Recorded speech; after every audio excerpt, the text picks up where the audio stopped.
Hey guys, how you going? Hope you're all doing very well. This afternoon I'm going to be doing another movie review, so hopefully you find this one interesting. This movie is a crime film from USA and Sweden. It's a co-production, released in the year 2017, spoken in the English language, directed by Thomas Alfredson, and this film is called The Snowman. So The Snowman is set in Oslo, Norway. Now Oslo aren't really known for crime, so the whole town is completely gripped by fear when there is a serial killer on the loose. Now the serial killer is known as the Snowman because he builds snowmen outside his victims' homes who appear to be women. So they don't know what's going on, and so the only hope that Oslo have is to get the services of Harry Hole, who is this detective who has a lot of personal problems that he's trying to contend with, and so he's the only guy that's capable of tracking down serial killers, and so he's on the task of actually tracking this guy down and getting his identity. In order to get the identity, he's going to have to go through some cold cases because the past is actually connected to the present. So the further he gets into his investigation, the more he realizes that a lot more people are actually playing a part in this whole problem, which is going to really complicate matters because not only does Harry have to basically crack the case because a lot of pressure is on him, but he also has to come to terms with his alcoholism and also some past relationships that are really playing on his mind. So whether or not he can save the day is something you're going to have to find out for yourself, because that's as far as I'm going with my synopsis.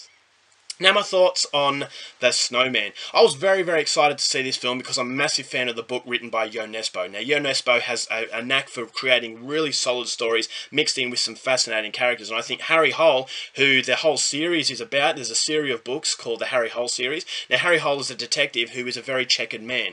He's got a lot of personal demons, so he's not the bulletproof detective that a lot of other movies actually create. And so that's the reason why I was really excited to see the film, is because it was anything like the book, this movie was going to be an absolute knockout. But the reason why I was a little bit hesitant to see the film was based on the fact that this movie has received a lot of hate, and that's something that is very new to a Thomas Alfredson movie. Thomas Alfredson directed Let the Right One In and Tinker Tailor Soldier Spy, that were both absolutely fantastic masterclass films. So coming into The Snowman, realizing that this movie had so much hate, I was very hesitant. I was even a little bit depressed because this movie had so much potential, and so I was hoping that I would still get something out of the film. And after watching the movie, I would say that this Snowman is a prime example of not judging a movie based on what others think, is because this movie does have problems, but I actually enjoyed it quite considerably. And I think this movie, the hatred that it has for it, I really can't understand too much, because a lot of reviews here on YouTube, they go through all the negatives that the movie has, but they don't really talk about the positives. And I think that Thomas Alfredson actually brings his trademarks to this film, and he creates a very Scandinavian noir.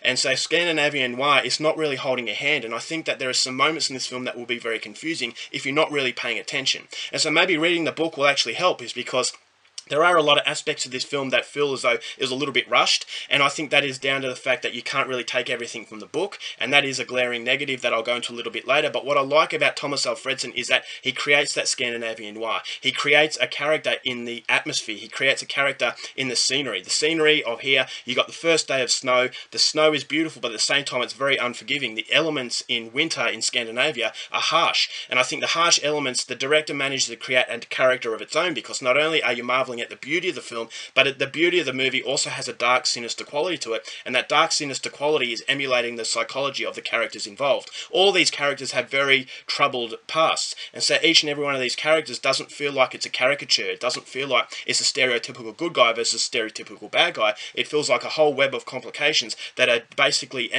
evolving these characters to the point where you feel as though you're watching something very realistic. And so the movie doesn't really have any beauty to it. The movie is very dark, cold, and depressing, and that depressing nature really creates a strong intensity to the film, and I think the intensity actually had me on the edge of my seat in some instances, especially with the killer. I love the killer building the snowman. I think Thomas Alfredson captured the snowman in a very creepy way that actually gives that horror sense, and so there are also some shocking scenes of violence that keep the intensity going, and so it is a murder mystery whodunit, and I think that there are some problems in that area, but I still thought that the director took enough from the book to actually make a fairly coherent film, in the most part, that goes for 2 hours. I thought the performance from Michael Fassbender playing Harry Hole, this is everything that I pictured Harry Hole as being, and a lot of people didn't like the performance from Michael Fassbender because the character didn't really have too much to play with, but that's the character of Harry Hole. This is a guy who has a lot of trouble. He doesn't want to communicate with other people because of his past, and the alcohol, and he's a very ugly sort of character, but at the same time he's the character that's going to save the day. So this is everything that Scandinavian cinema is all about, and European cinema in general. And so the editing I thought was very good. A lot of people hated the editing editing because they couldn't tell which was a flashback and which was present day. But for me, this is everything, once again, that is European cinema. It doesn't hold your hand. It's not saying 10 years previous. It actually, if you're actually paying attention, you can see what is present day and what's previous. And so I didn't have a problem with that, and I thought the editing is something that doesn't hold your hand, which is something I always appreciate. And so you've also got a lot of characters that come into the fray, and as I said, it complicates matters, and this is something that does get the intensity as I said, a murder mystery whodunit, and so that's all very good. And so yes, as I said, the movie it does stay true somewhat to the book, but unfortunately there are some big problems, and the biggest problem is the fact that I think that the movie would have been a lot better as a miniseries. Now, the movie, I felt as though it was rushed, is that it was 2 hours long, and if everything in the book was on screen, it would have gone for 4 hours. And so that can't be a possibility for a movie. So I think that the fact that Thomas Alfredson was trying to condense everything into 2 hours, it didn't quite work, because I felt as though some parts were missing that are explained in the book. And so if it was a miniseries on Netflix or something, I think they would have given it enough time to really flesh out everything that was going on. So I think that Thomas Alfredson choosing a Yo Nesbo story such as The Snowman was his downfall, because of the fact I felt, okay, there are some parts here and there that don't quite make sense. So if you haven't read the book, you're not going to be able to fill in these gaps, and you're not going to enjoy it as much as someone who has read the book. And so that was ultimately the big problem. I think that's the biggest problem that a lot of people had with it. And there's also a problem of the fact that there's a lot of cameos from Toby Jones, Chloe Sevigny, Charlotte Gainsbourg, all these actors who are very, very well known, who I felt as they didn't really get the full potential out of them. And so I felt as though this is more a case of actors paying a favour to a director who they've worked with in the past. And so if you're a fan of these actors and you're expecting something a little bit more from their characters, this could be a little bit of a disappointment as well. And I also thought the ending was a little bit of an anticlimax. I thought that could have been drawn out a little bit more as well. And as I said,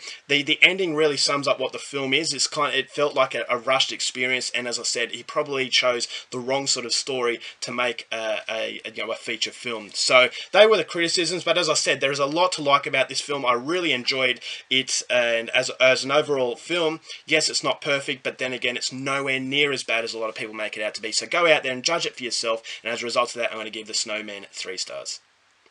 Alright guys, that's it for my review. Hope you enjoyed it. Till next time, keep watching movies, and I'll see you later.